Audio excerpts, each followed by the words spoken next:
मी ज्योती दिलीप बाबर, वय 29 वर्ष, व्यवसाय घरकाम, राहणार शेंद्रुजणे. मी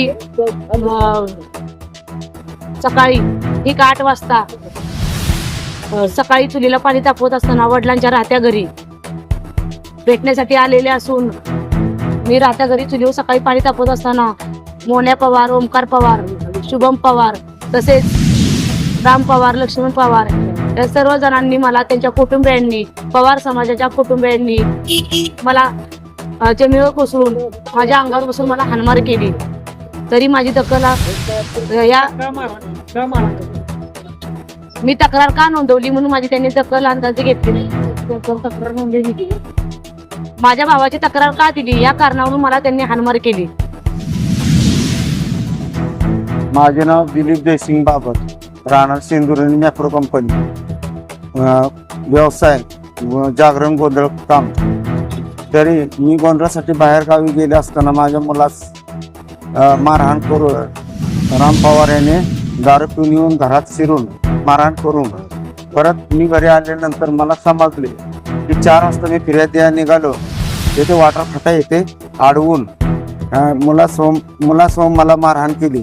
आम्ही रुग्णालयात गेलो, तिथं आमचा उपचार चालू केले आणि परत फिर्याद द्यायला गेलो, फिर्याद घेतली नाही म्हणून आम्ही SP कडे वर आलो. SP कडे का तक्रार दिली ह्या कारणावरून आम्हाला सकाळ उठून माझ्या मुलीला छातीवर बसून लोखंडी रॉड घालून मारहाण केली. मला बेशुद्ध अवस्थेत मला गंभीर जखमी केली. मला या कुटुंबापासून, पवार या कुटुंबापासून मला धोका, माझ्या जीवाच्या सर्व कुटुंबाला धोका आहे. तर यांना तात्काळ अटक करावी अशी मी मागणी करतो.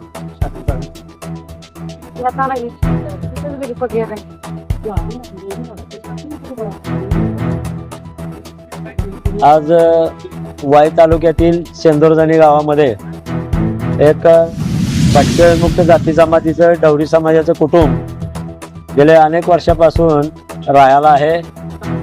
या कुटुंबावरती दिनांक 6 रोजी गावातील गावगुंडाने हल्ला केला, त्यांना जखमी केलं. मात्र याची तातूरमातूर एक तक्रार वाई पोलिसांनी घेतली. मात्र ते गुंड अजूनही मोकाट आहेत, त्यांना अजूनही कुठल्याही प्रकारची कारवाई झालेली नाही. म्हणून आज या ठिकाणी या कुटुंबाचं आंदोलन सुरू आहे. या आंदोलनामध्ये दलित महासंघानं त्यांना पाठिंबा दिलेला आहे आणि पाठिंबा देऊन आज या आंदोलनामध्ये दलित महासंघाचे सुद्धा कार्यकर्ते, मी सुद्धा सहभागी आहोत. मात्र या त्यांच्या मुलीला ज्योती बाबरला त्याच मुलांनी पुन्हा तक्रार का केली म्हणून गंभीर स्वरूपाची मारहाण केली. मात्र या मुलीची तक्रार PIने स्वतः तपास अधिकाऱ्यांना घ्यायला सांगितले असताना त्यांनी मात्र ती तक्रार घेतली नाही. अजूनही ते कुटुंब न्यायाच्या प्रतीक्षेत आहेत. म्हणून आज या ठिकाणी बेमुदत स्वरूपाचं धरणे आंदोलन सुरू आहे. मात्र पोलिसांनी याची दखल घेतली नाही तर हे आंदोलन SP कार्यालयासमोर न्यावं लागेल आणि SP कार्यालयासमोर बेमुदत स्वरूपाचं धरणे आंदोलन करावं लागेल असा मी या ठिकाणी इशारा देतो. मात्र पोलिसांनी या मुलीची तक्रार का घेतली नाही हा प्रश्न आमच्या समोर आहे. आणि मात्र आज या ठिकाणी आजचा हा पहिला दिवस आहे, अजूनही पोलिसांनी याची दखल घेतलेली नाही. उद्याचा दिवस वाट पाहणार आहोत. मात्र परवा दिवशी SP कार्यालयासमोर हे कुटुंब आणि दलित महासंघाचे शेकडो कार्यकर्ते या आंदोलनामध्ये सहभागी होतील असा इशारा देतो.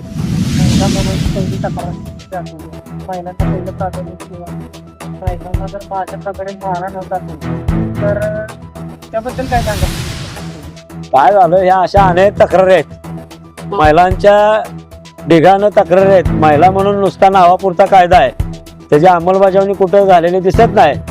मात्र या मुलीला एका गावगुंडाकडून मुलांच्याकडून मारहाण होते, त्याबाबत 354 सारखा गुन्हा दाखल झाला पाहिजे.